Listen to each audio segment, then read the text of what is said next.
Hello, everyone. Thank you for tuning in. I am Jaylee. This is JayLeesCorner. This is my review for Life After Lockup Season 5, Episode 47. Okay, y'all, let's go ahead and get into these crazy couples here. Okay, but y'all know, first things first, if you have not done so already, take a little second. Okay, subscribe to my channel. Become a whole JayBird. Y'all know to like, comment, share, and subscribe, and follow me on social media at JayLeesCorner. Okay, I was live on Saturday, so you did not know there's a live from Saturday because I wasn't live on Friday. I was tired on Friday. The Tyson fight was on Friday, so I did not do my live on Friday. So we went live on Saturday. So go ahead and watch that. And y'all know there are always other content up. So go ahead and watch everything around there because that's what we do. Okay. And then today, which is Sunday, y'all gonna watch the Sunday morning. I'm here. Hi. Um, we will be live tonight, not tonight, today. Okay. I think the live was already set for 4 p.m. for Love and Marriage Huntsville. The live review, the live chit chat. Look, I feel like Love and Marriage Huntsville is the one show I have to do live because it warrants it. Okay. I'm thinking after Potomac goes off, I might pop on live and do a live little chit chat after show for Potomac. I don't feel like writing all that. I don't know if I'm going to do all that, but I'm thinking maybe on Sunday nights at 9:05 p.m. Maybe for the folks who watch Potomac and want to discuss Potomac, we can have a quick little half an hour chat. Okay, but again, today the live is already set for 4 p.m. Eastern time for us to discuss Love and Marriage Huntsville. Okay, anyway, y'all, let's get into these people here. I can't wait for this season to end. And I mean that with all of the shade that comes out of my breath, okay? From the deep parts of my heart. I really can't wait for this season to end. Okay, look, Bianca's a child. Okay. Justine, grow up. Bianca gotta grow up too. You know what I'm saying? Joey, them drugs. Okay, Zeruiah, selfish.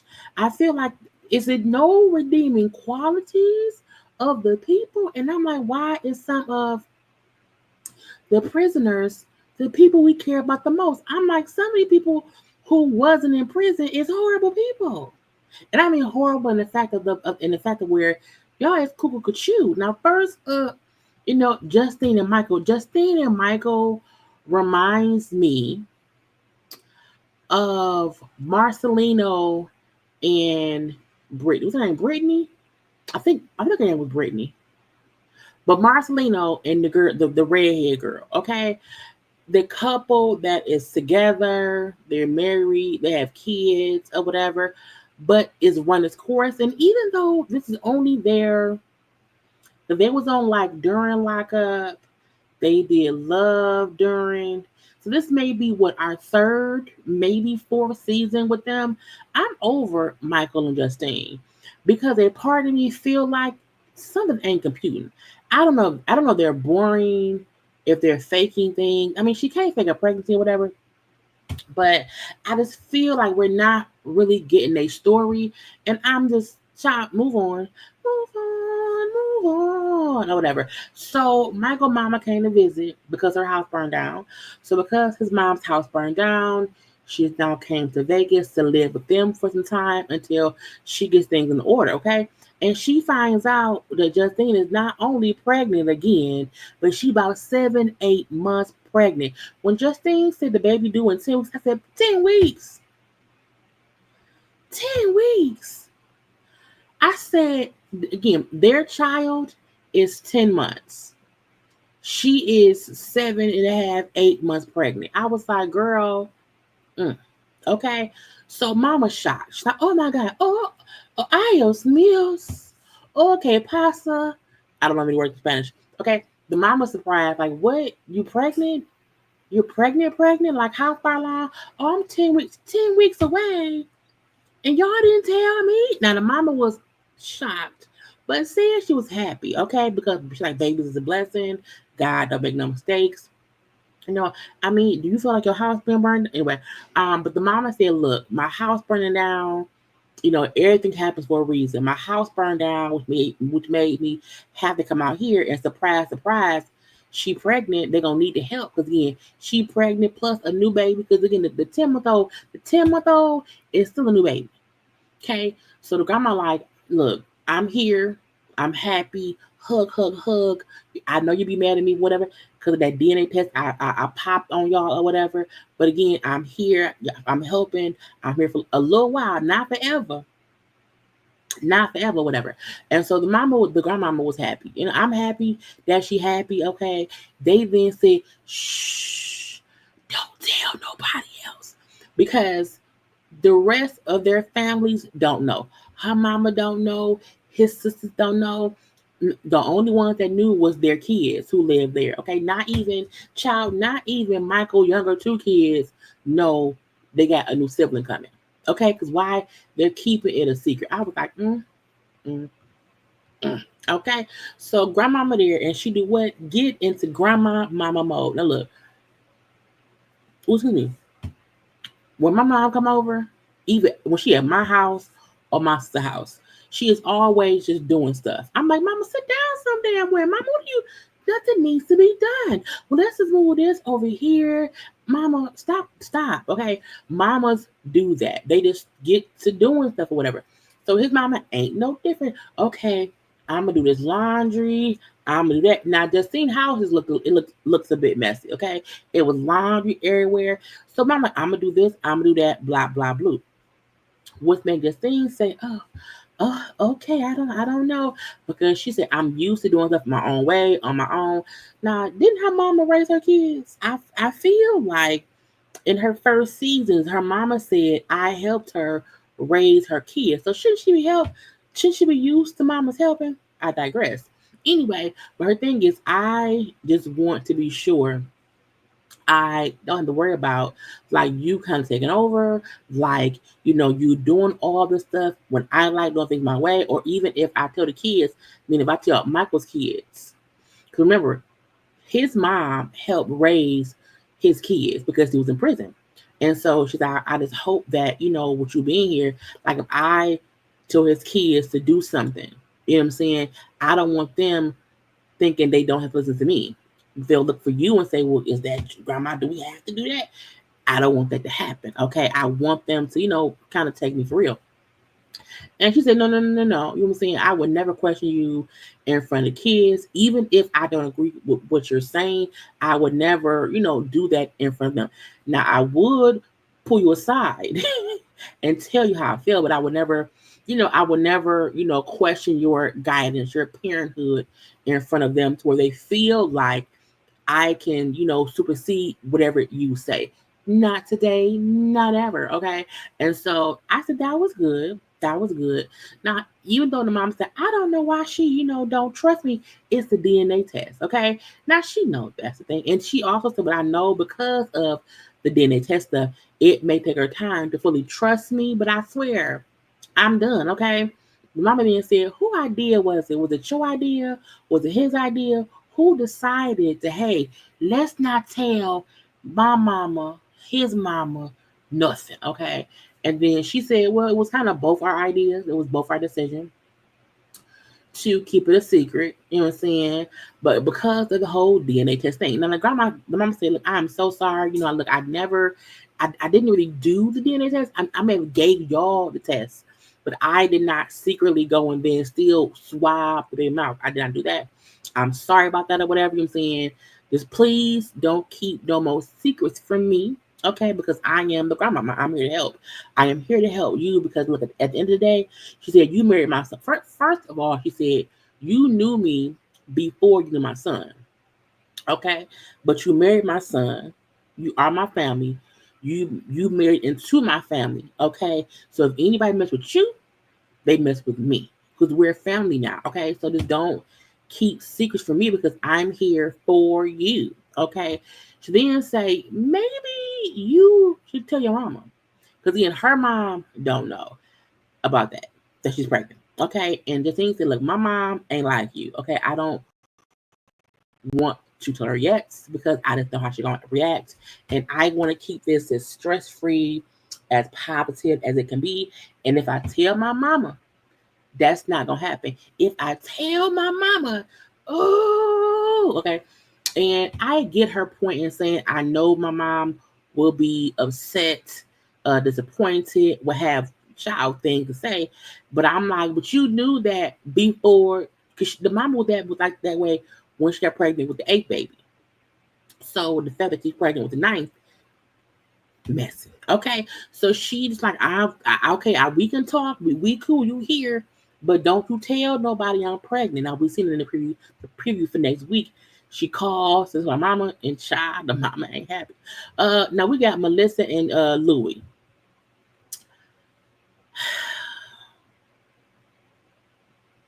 Louie's handsome. I feel like he's a handsome white man. You would have never known he was on all them drugs. Now, Melissa and him is engaged. She's, oh, I'm engaged. I'm a fiance. He's going to be my husband. I love him. He loves me. Babe, kiss, kiss, kiss. They're both going to meet up with their parent, okay, with Louie's mom and Melissa's dad. And they're like, we're not gonna tell them that we're engaged. No, we're gonna hope they just notice a ring on my finger. Okay. I'm like, it's a nice ring. You can't miss it. Okay. We're gonna just wait and hope they see that I'm wearing a ring on my finger, whatever. And so they walk in, hey mom, hey his mama, hey her daddy. Okay. Now seeing their parents sitting there, his mama said, how you doing to her daddy? He said, I'm here. I've been losing all this weight. She said, yeah, and I guess I picked it all up. I said, bitch. I said, no, I'm not calling yourself a big mama. Anyway, they sit down or whatever. Louis mama instantly was like, well, no, Melissa was like, oh, hi. Yeah. Mm-hmm. What? I don't know. Like, do you want, what do you want? What do you want from me, mother? Okay, but she kept doing hand stuff or whatever, which and not like I'm. But she again was like her hand was like, oh yeah, I want this. Yeah. Absolutely. Yes, girl. Yes. Okay. And so it's like, what's that? Is that a ring? She's like, we're engaged. Now her father already knew he was gonna propose because he asked for her hand in marriage. So daddy wasn't really surprised or whatever, but the mama was like, "Oh, let me see the ring. Take it off so I can see it." And she was like, "Why did I take my ring off? I would not have taken my ring off for that man, mama, because she seems child shady. She may lose it in her pocketbook." Anyway, his mama was like, congratulations. Nobody was happy. Okay, not that the daddy was upset. I think the daddy's sick, and that ain't me trying to police that man. I just because even this is the second time it's been mentioned he looks sick, and ain't nobody said, well, he not sick. He not. I mean, it's sometimes in old age, older people get frail. Like my grandparents did not get frail until maybe their 90s, because my grandparents all lived in their 90s. And her daddy is like maybe either in his 60s, maybe 70s. And just he looks so different from when we seen him last season. So I wish her daddy a speedy whatever. I wish him health and wealth and all that good stuff. I'm not, jujuing that man or whatever, but I do think he looks sick, and they keep mentioning how much weight he's losing. So I'm like, why I keep saying that? If that man is losing weight and it's fine, stop putting that in the thing. Okay, cut that out. Anyway, so again, the mom was like, oh, okay, Now his mama do say, well, welcome to the family, but you taking my son away from me, you know what I'm saying? So I'm really not excited, okay? You know what I'm saying? He already done moved here, he don't live with me. I'm so upset, oh, but that's my baby, it's my son, you know what I'm saying? Welcome to the family. And I was like, Mama, and Louie said, Mama, like, ain't nobody taking me away from you. Like, I live here now. This is my life. Like, no one is taking me away. Okay, my life is here now. We're engaged. This is not about you. It's about us. Cut it out. I like that Louie don't let his mama like play them games or whatever. He brings it back around to what it's about. It's about me and Melissa. We're together. We're engaged. I love her. She loves me, and we're a happy family. Okay. And then the mom then pulls Melissa aside. So let's talk. Let's talk. Child, she said, you know what? You know, my mom and my sister, they like you, and they just don't understand why I don't like you. And I was like, not you don't like her. And she said, because she's like, I don't like you. And I was like, that is me. Okay, now she came back around and said, I think I don't like you because you're so much like me. Okay. And I hope that you love my son just as much, if not more, than me. And when we walk, I'm like, what do you think to my fiance? And I wasn't listening much because the mama used to be talking sometimes. But when she did say, like, I just see you now, like, and you're just so different than how you were before you left. You know what I'm saying? And I was so worried about you before. And so the mom was more like, dang, he's changed. He's different now. He's here now. He's healthy and clean now. And he's now with somebody else. And he was like, I took her through a lot. I was a child. I was on drugs, thieving, and all these things or whatever. And she's always been worried about me relapsing. And now that I'm okay, she has to be okay with letting me go. And he said he gets that that's why she is so always so emotional, whatever, because of what he put her through. And that was cute. I mean, and I get her thing of feeling like he always kept relapsing and no one was able to fix him. And now he's with Melissa, and he's kind of fixed or whatever. But he's doing good now, and maybe that's hard for her to see, and she feel like, why wasn't I able to do it? But Melissa was, and maybe that's why she hates Melissa or don't like Melissa. Um, but him acknowledging he know she act like that because of what he put her through. And even her saying to him, like, I see you and you're different now than how you were when you was getting high and all that stuff. So again, we're gonna probably see them have a little wedding special or whatever. Not wedding special. Once they get married, get them off. I think once these couples get married, this should be the rule.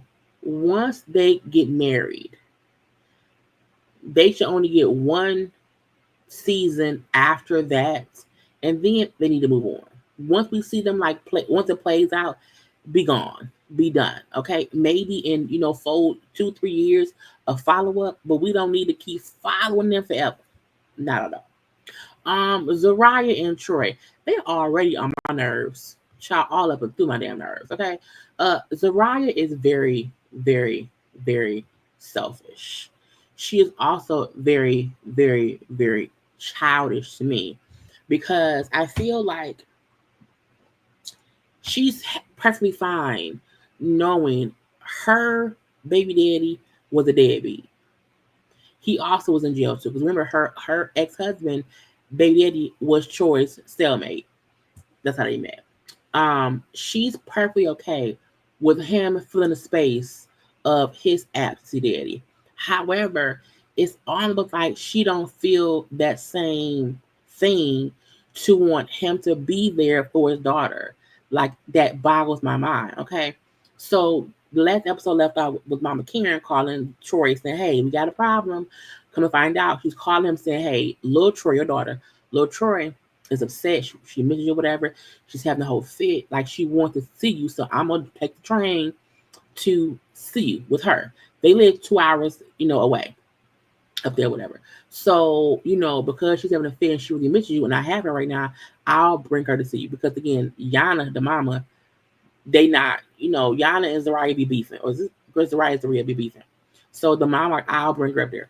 Troy, like, you know what? First of all, Troy has not seen his daughter in a month. So he's been home.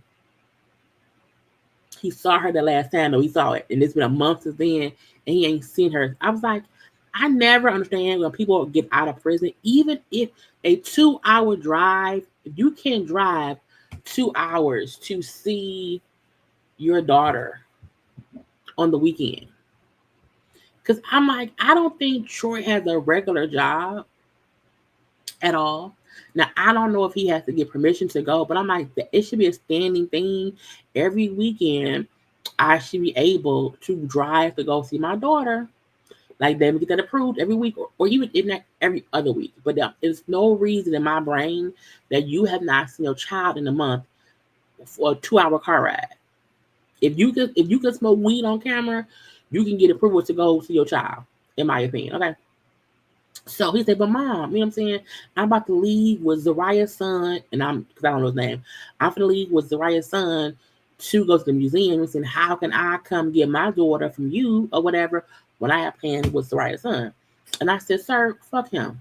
And I mean that respectfully, okay? You know, you've seen that boy this whole time, because he's been out at this point like 2 or 3 months. And I feel like you see that boy all the time. Fuck him. He'll be there when you get back, okay?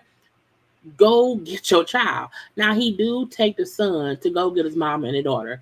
And it was cute. You know, the son was happy to meet the daughter. You know, he said, I always wanted siblings because, you know, when I play games by myself, there's never anyone to play with. So I always wanted a sibling. And the daughter was happy to see the son too. And she said, I always wanted a big brother. So it was really cute seeing, you know, because the son is like 11. The daughter is like, I think 7. So they're, you know, not that far off in age or whatever. And they were happy to meet for the first time in person. You know, I believe someone was like, y'all should hug. And they hugged or whatever. It was cute. You know, kids don't really be into all the bullshit with the parents or whatever at all. Even though I know Yana told the daughter when they saw each other at that party or whatever, you don't have to like hug her if you don't want to. I think, first of all, she should not have said that, but I do think it's important for you to make sure your child should know you don't have to fakely like her. Like, you can take the time to grow to love. Like, don't feel forced. Don't feel forced to be friendly. Don't be mean. Don't be rude because you're a kid and I whooped that ass. However, also, I'm not going to force my child to like have this loving, friendly connection to a stranger at all. Like, daughter, be respectful. You know, don't be no brat. Don't be rude. But you also don't feel forced to be nice. Be nice, but you don't be extra. You know what I'm saying? I feel like it's okay for kids to know you can grow to learn to like and love someone. It does not have to be, you're not required to like her because that's your daddy wife. No, because what if daddy wife is a bitch? What if she's a bad person and I don't like her because she's mean to me? You know what I'm saying? No, daughter, you're right. Take your time, but be open enough to get to know her. Okay. Anyway, Troy, the daughter, the son, and Troy mama all go to the science center, the science museum together, have a great little time together. Child and kids are playing together. It was cute seeing Troy be happy with his daughter, seeing the son, you know, talk about science shit or whatever. The kids playing. It was real cute. Okay. We then see Troy mama and him sit down and talk at the kids playing. And she's like, look, you and Yana and Zeruiah need to get together. Okay, communicate or whatever. As adults, y'all have to work this shit out as the adults in the situation because your daughter miss you. And it's not fair for her to miss you because y'all adults can't fix this. Okay, so you need to communicate, get a plan in order for you to be able to get her when need be or whatever. And Troy, like, what the issue is, like Zeruiah and Yana, like, they just don't like each other. They don't communicate, they don't talk or whatever, they don't see it for each other. That's Troy's fault. You know what? It's Troy's fault because in my head,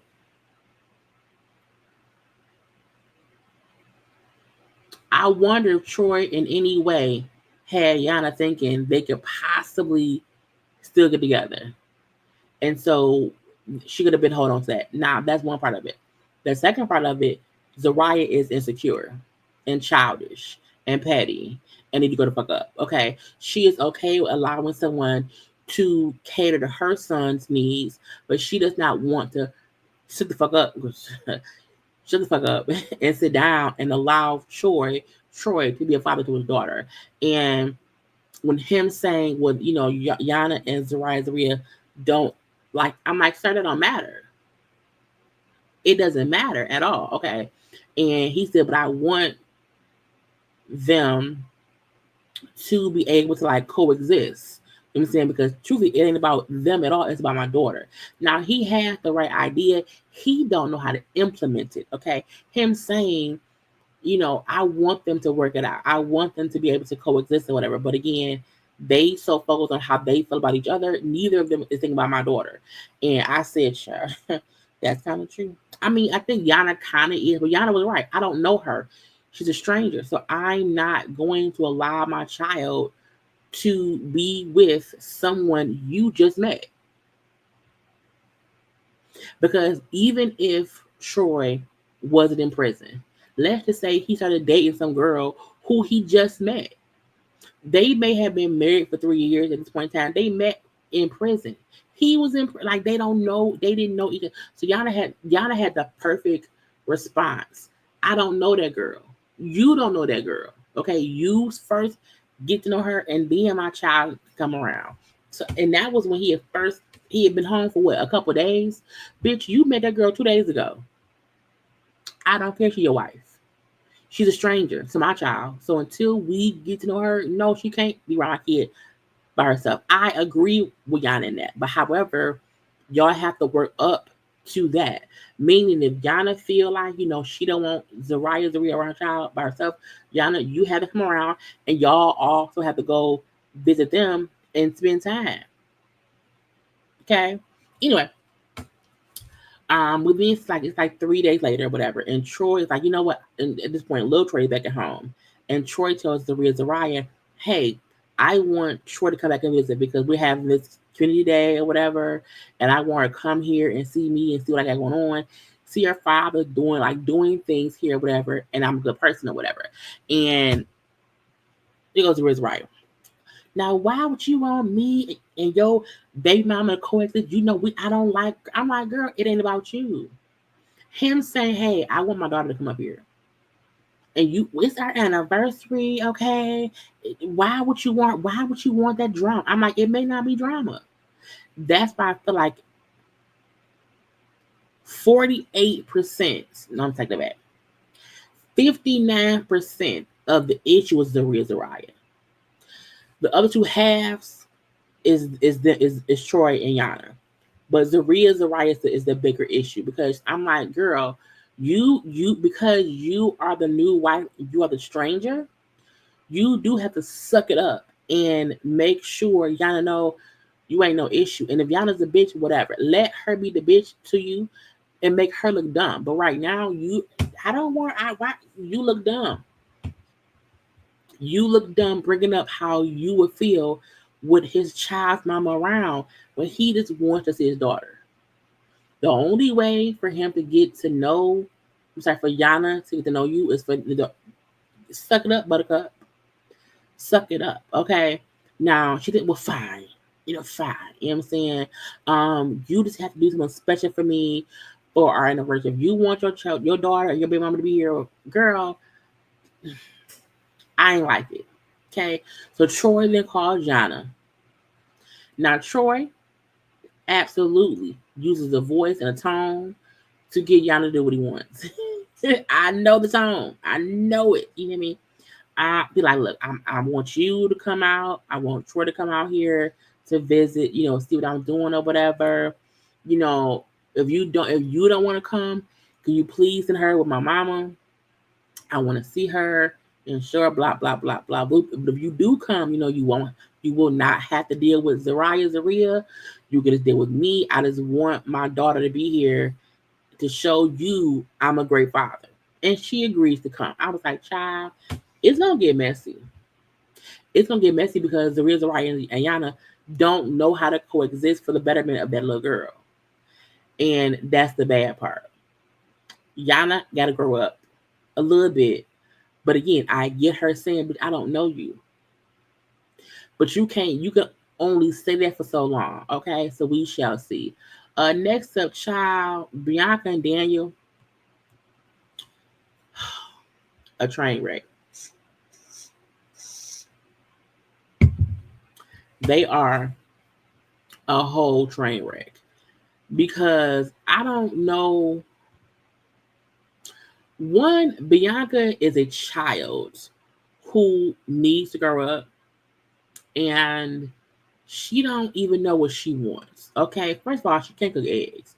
Anyone who can't cook eggs is a psychopath. Okay, because eggs, you just put them in a skillet and stir. And really, you put them in a skillet and use a spatula to push them around, and that's it, girl. Anyway, Daniel brings up how he has a good friend who we met in prison named Gator, who's coming to visit with his fiance. So they're gonna like do a little double date. Okay, Bianca brings up how her friend Haley is coming to town in like a couple days or whatever to visit. Um, and it's the same girl we saw that told her in the beginning, "Are you sure you want to move to him?" And she got her jealous. Now she's saying, talking to Haley, like she really made me realize how much me and Daniel are not on the same page with the connection, our connection and intimacy. Now he's been out, I think at this point, maybe a month. I think so, whatever.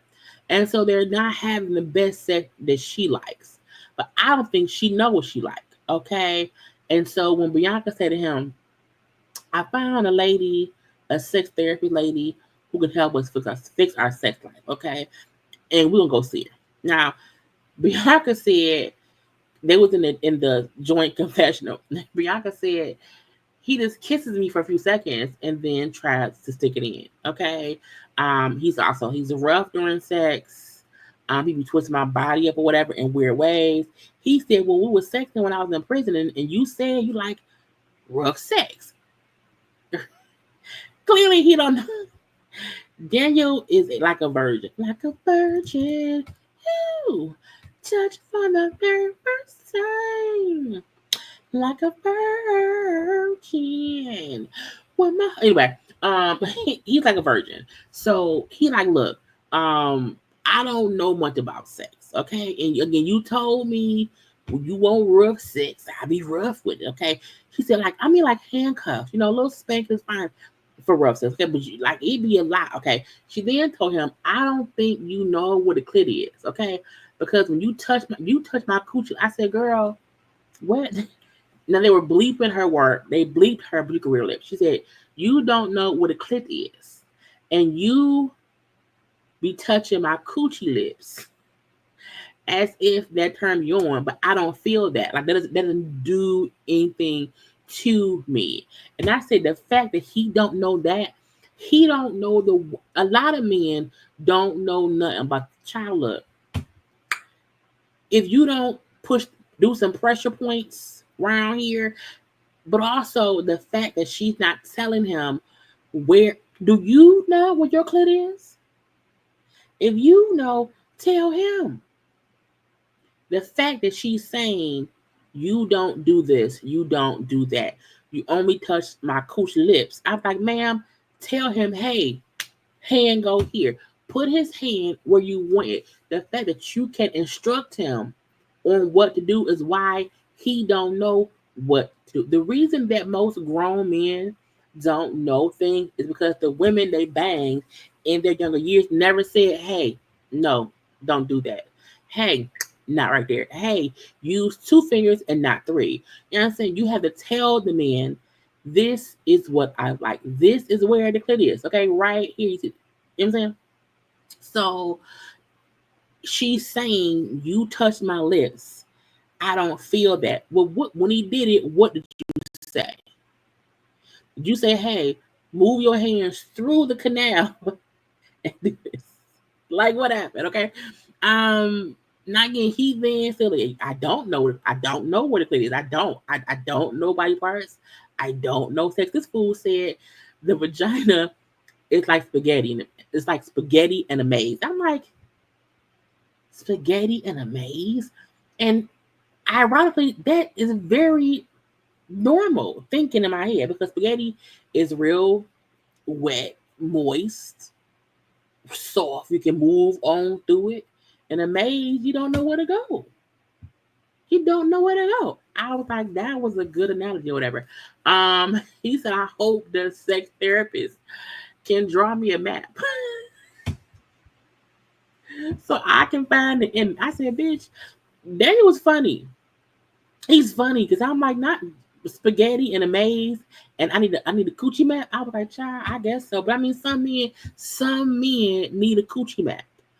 And if you are a person who is not satisfied sexually, and you know this, if you can't properly have a conversation to explain, one, what you don't like, two, what you do want, and three, how they can get you to that point, you are also part of the problem. Because if you can't instruct someone on how to please you, you shouldn't be fucking. Anyway, they get to the sex therapy person's lady or whatever. And they like, we think if we were better sexually, you know what I'm saying, our relationship would be better. You know what I'm saying? It can create less distance between us or whatever, and we should fight less. Now, I said bullshit. I don't believe it. So the lady asked him a couple questions. Like, hey, y'all, get on the ground, sit together like this, face to face. Um, Ask each other, what do you desire? And Bianca said, I desire us to have better sex. And that's it. And I said, the fact that she did not say, I desire that when you put your penis in my vagina, that you also grip my throat slowly. Okay. Or say, hey, before you put your penis in my vagina, I want you to take your whole face and do this in my vagina. Okay. Before put your penis in my vagina, I want you to take two fingers and just do like this inside. Okay, I mean to say, before you put your penis in my vagina. Okay, I need you to suckle at both my breasts. Okay, while your fingers do finger things to my vagina. Okay, and if you don't feel something very warm and tight, your fingers ain't in the right place. Okay, don't put your fingers on the front door. Put it inside the door. Okay, go inside the door. Okay, that's what you should desire. Okay, now Daniel then said, I desire you to be okay with me doing the little things that bother you. And I said, what I said, now I was like, what? Say what now? Okay. And at first I was confused. And she said, okay, but I don't know what that means. And he was about to say, like the refrigerator, like the covers. The lady then said, no. Don't give any explanations right now. I said, what? I said, what?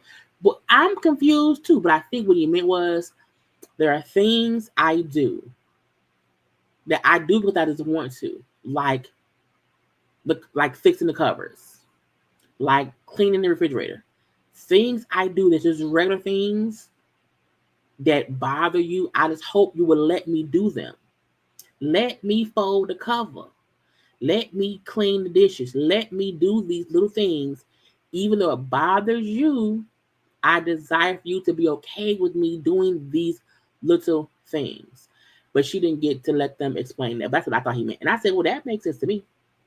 Anyway, it's weird. She then said, ask each other, what are you afraid of?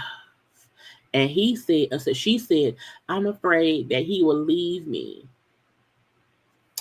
and that my drinking will affect our relationship. It will. That will probably be a reason he leaves you, okay? Daniel then said, I'm afraid you will never see the potential I see within you. I said, well, that was nice. He see potential in her. Okay, cool. What you love about me? She said, I love your abs. They laughed. She then said, I love your strength. He said, I love how passionate you are with your writing. When I was in prison, you wrote me stuff that helped me get through hard times, okay? And I also love that you brought us here. I said, well, that was nice. That was nice. And then she said, okay, what is your current relationship status? And then he said, oh, we go together. She my girlfriend. And she said, no, you proposed to me. You proposed to me. We are engaged. He said, well, I mean, yeah, but like, if we were engaged, you would have a ring. and you don't have a ring, so we're not engaged. Okay. I did ask you, you know, but for right now we're dating, and she's pissed. I can't be when you ask someone to marry you, the ring don't matter. I'm confused. I said, ma'am, you've been confused for a long time. Okay. We then see them going on a little double date with his friend Gator from prison, and Gator's fiance. Now, Gator and the girl is engaged. The girl is someone he knew before prison, and they got engaged after he got out. Until you find out that he proposed to the girl, I feel like 2 years after they got together, whatever, and whatnot. Now, child, when Gator says so, like when he told me about you when we was locked up, I thought he was lying. I did not think it'd work, okay? But here y'all are together. So, did you get out and cheat on her? I said, now what now? To ask that man, did you get out and cheat on her yet? And I said, oh God. Now he said no, not yet, and they laughed. It wasn't funny. Mm-mm. While I get Gator was trying to be funny, that wasn't funny. Like I was like, sir, no. And his friend said, what? That wasn't. What did you? She said, why would you say that? I said, because he dumb. Okay. So we see Bianca and the girl, the fiance, go to the bar and get a drink to talk. And I just don't like that him saying, got out and he's not proposed. I don't have a ring yet. I don't like the fact that he did not propose to me. And you're engaged, and I want to be engaged. Okay, Daniel and old boy talking, and he said I fucked up because I asked her to get married to me in prison, and I shouldn't have. Okay, and now we out. Well, I'm out, and she wants me to propose ASAP. I don't think it's smart or whatever, and so um I just want to get to know her more, and now it's an issue. Okay, and Gary's like, look. At the end of the day, me and my girl, we work. Okay, we mesh, so that's why we're engaged because we actually get along. Okay, I don't know if y'all do. Okay, and he said, well, we be fighting like they do. Okay, they get back to the table, and then Gary said, you know what? Because the girl had a ring with me, Bianca. Look at the ring. Look at her ring. Look at her ring. And Gator said, you know what? Yeah, because like y'all, before y'all get engaged, y'all should figure out like living together first. Because if you have to, he said, because you have to figure out how to live together before committing to yourself to each other forever. Child, Bianca said, I don't, I don't think that's true. I said, bitch, what? You don't think you should figure out how to live with somebody before you get engaged? The fuck? And he said because before y'all commit to be together forever, like y'all should be sure that y'all like you can really be together. Like if you can't be together for 6 months, you should not get engaged. If you can't live together for 6 months without fussing every goddamn day, you do not need to be engaged. So Bianca said she don't agree with that, and he said, "Well, I do," and now she's pissed. Who does who does he think he is? Who to come up here and say what we have to do? Okay, he don't know what I've done for Daniel. He don't know all the stuff I've done for him, and what it took for me to move here again. Bianca feel like she bought Daniel. I paid all this money. I gave him his stuff. I paid for things for him. I give. She thinks she bought somebody, and because I spent money on him, he is required to marry me. And I'm like, that's just not true. It's unfortunate, but it's not true, ma'am. And she's pissed because he's like, I don't agree with us being engaged if we don't like get together on some, you know what I'm saying? And she's pissed because she feels as if, oh, so my feelings don't matter. My feelings don't matter. No, because he's acting like my feelings don't matter, and I'm done. I am leaving. I need girl, and she walked away crying, pissed. And when Gator told his fiance, "Oh, babe, go check on her," I was like, "Bitch, she gone. She left." Okay. Again, Bianca's a child. She can't properly express herself. She can't properly even explain what she want in dick. So I'm like, man, you can't tell this prison man how you want to be fucked. You should not marry him. Okay, you ain't ready. Lastly, we have Joey and Kimberly. This is Clint and Tracy. Okay, this is Clint and Tracy. I don't think Kim was on drugs, but with Clint and Tracy, both of them ended up being on drugs. But this is for sure. I'm marrying somebody, or I'm with somebody. I'm married to somebody who is a drug addict. Okay, and I don't know if Joey has some other kind of ailment. Joey seems like he is on drugs. Okay, they're out looking for houses because Kim is really out here looking for houses with a man who does not have a job. Okay, he don't work. He's costing her money, you know. And they're house hunting. They found a house, and the house cost like 215,000, which is 30 grand higher than what she feels she can afford. So you can afford the shit, girl. Okay. We then see them at the house and they're having a yard sale because she's like, I can sell some stuff and I can make some. I was like, the fact that you have to sell your stuff because he don't work, but y'all want to buy a house, but he don't work. You are looking at a house that is 30 grand over your budget. He don't work. Okay. Child, Joy said Kim makes $1,600 a month. I said, bitch, 1,600? Okay. He said Kim makes $1,600 a month. The mortgage on his house will be $1,500. I said he not adding nothing to this. Okay, he said it'll be $1,500 a month for the mortgage, plus we need a deposit, and we don't have it. Okay, so he then say, okay, ask your daddy for money. Ask your father to borrow the money. I think it's like maybe 7K they need for the house. And she said, no, you can ask him, like you, because you, like, that's your contribution. You can ask my daddy to borrow the money. And he do ask the daddy when daddy come over. He said, hey, like, look, so yeah, this house we like it, you know what I'm saying, but it's like 215 or whatever. And, I'm not working, this is hard for me to get a job, with my record. Okay. So we was wondering, like, can you loan us like $7,000 for this, for the deposit on a down payment on this house we want to buy? Because she's gonna be Kim selling shit. You know what I'm saying? So we can pay you back. Okay. How? You don't have no job, sir. Okay. The daddy say, look, I'll let y'all borrow half, keep the money, the 7K, but you have to prove yourself to me. You have to show me I can trust you.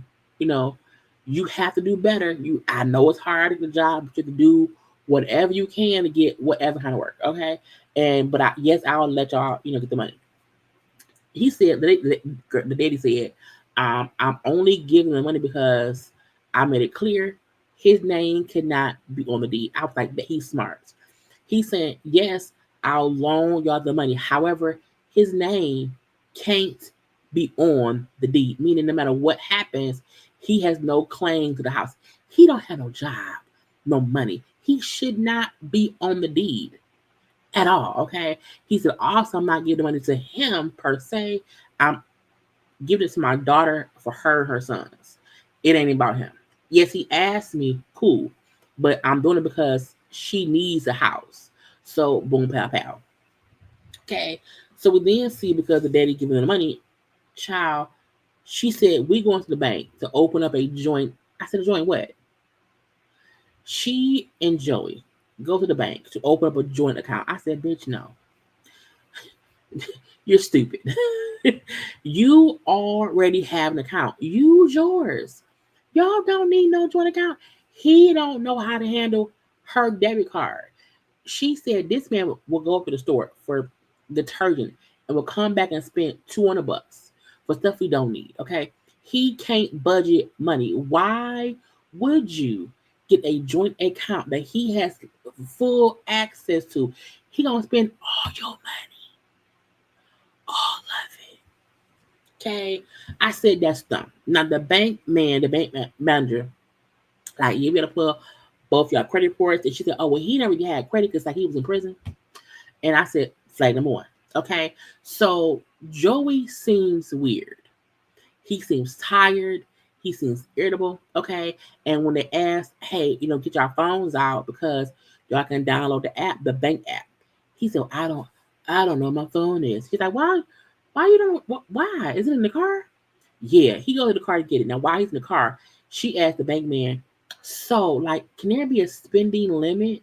He said, right now, the limit is like set at automatically $2,000. She's like, oh, that's a lot. That's damage. He said, well, you can set up notifications so that way if money is spent over whatever, if you say my limit is $100, anything spent over that, it will let you know. She wants to have that on her phone so that he don't know that he can't spend money without her knowing. And she said, because I'm already has him for find my phone. I already have a tracker in the car. So I'm already tracking all of his. I said, girl, when you have to do all of this, it's not worth it. Not today, not ever. Okay. So Joy come back from the car and said, yeah, I don't know where my phone is at. I don't. He's like, are you okay? He said, what do you mean? He said, you're acting weird. I'm like, first of all, to have this conversation in the bank, weird. Okay. Anyway, he said, yeah, I'm fine. He not fine. Yeah, I'm fine. It's okay. Girl, she know he's different. She sees it with her own two eyes. Okay. So they go to the car. She's like, your phone is right here. He said, yeah, I know. She said, but you just told me you did not know where it was. Well, girl, he's high. Something ain't right. So they leave the bank. He then drives them to like a little car shop place to get get stuff for the car. She's like, why are we here? Like, you don't need nothing. So he's now upset because she's telling him, like, you can't be just spending money. Even once you start working and stuff, we have to save to pay bills, bitch. He's upset because she didn't mention. Remember the one time you went and spent $2,000 on wheels, on rims or whatever? Now he's upset. Well, fine, drive yourself home.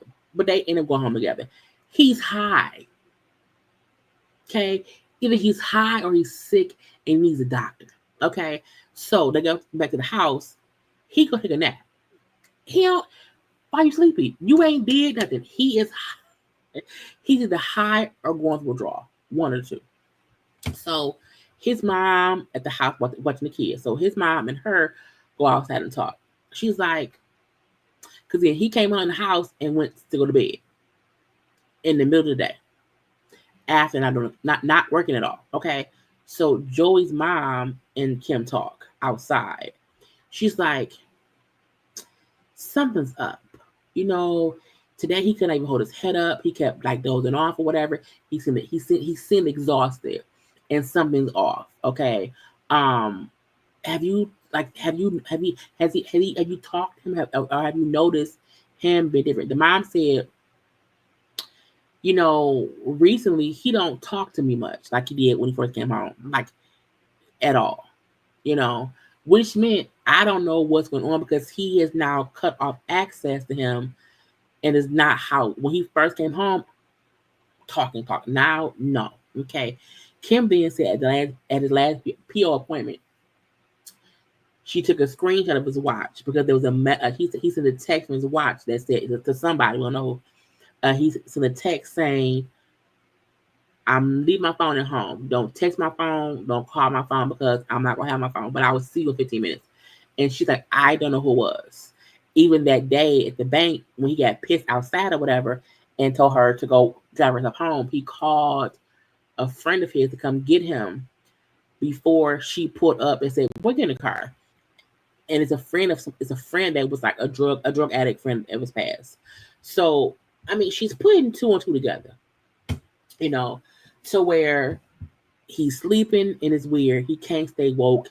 He seems exhausted. He's dozing off. Ma'am.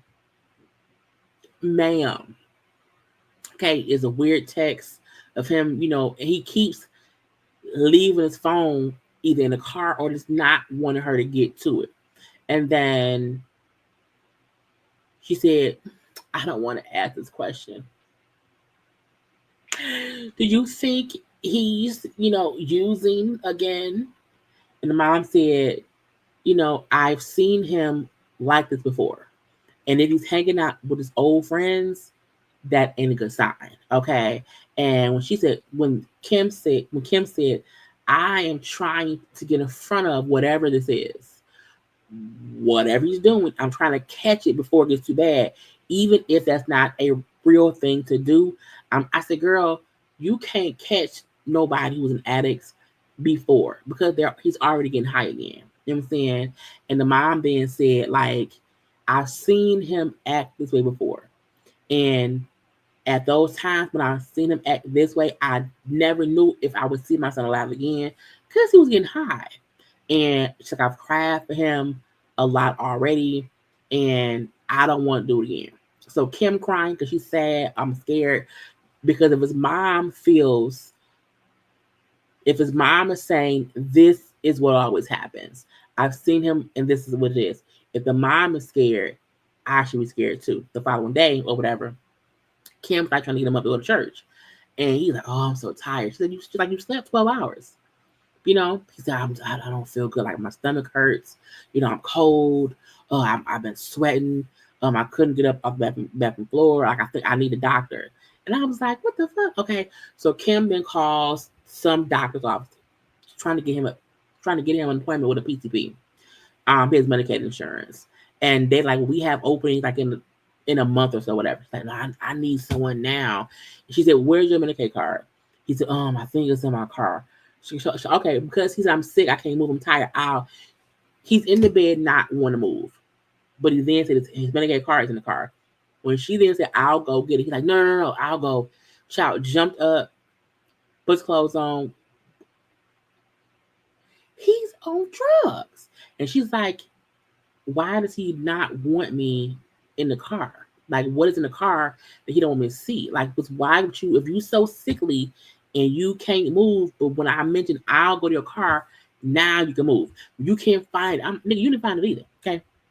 So he was in the car, even he couldn't find it. And so he then come in the house. He said, look, I'm going to go to the urgent care. I don't want anyone going with me. I don't need you to come with me. You to come. I'm like, so you just told her to call you a doctor. She tried to.